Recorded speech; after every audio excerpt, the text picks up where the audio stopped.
my name is Eliana, and I found Nerdfighteria through a Flash cartoon, which you all probably know of as the Llama Song. And way back in the day, Hank made a parody of it called Obama Llama.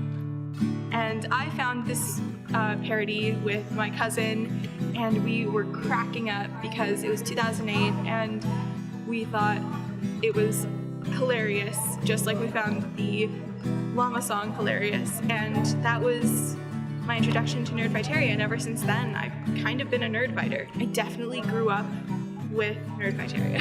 What Nerdfighteria means to me, it's a place, figuratively and literally, that I can go to when I don't feel like I'm fully understood by people in the real life world. John and Hank, if you're watching this, you guys are totally awesome. My name is Grace. I'm from Chicago. I started watching YouTube the summer after 5th grade, so 2012.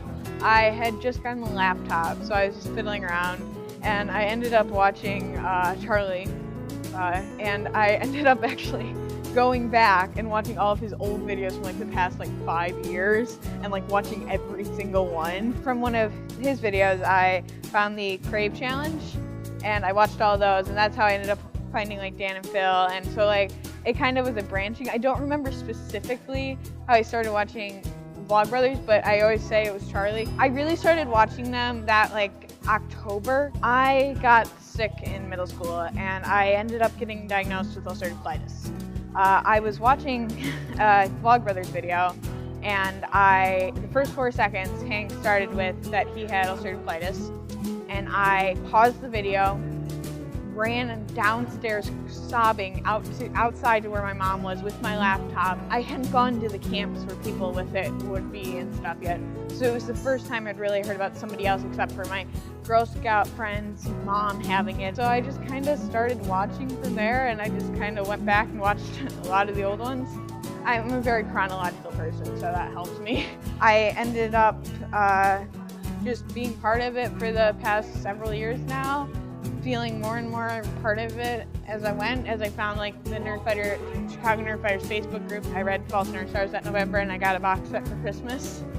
And I now have 5 copies of the False NerdStars. They're all slightly different. I don't know where I would be without YouTube in general, and especially them, because they're one of the main tenets that stayed with YouTube for me. I know that Dan and Phil helped me in a really tough time too, and the Vlogbrothers being there, and it was just something enjoyable I could watch, and especially with Hank having the UC, it's a reminder when I'm having a tough time. It's look at what he does with Crash Course and SciShow and VidCon and NerdCon, and just seeing everything he can do to fight it reminds me that it doesn't have to stop me, and that I can do all that too.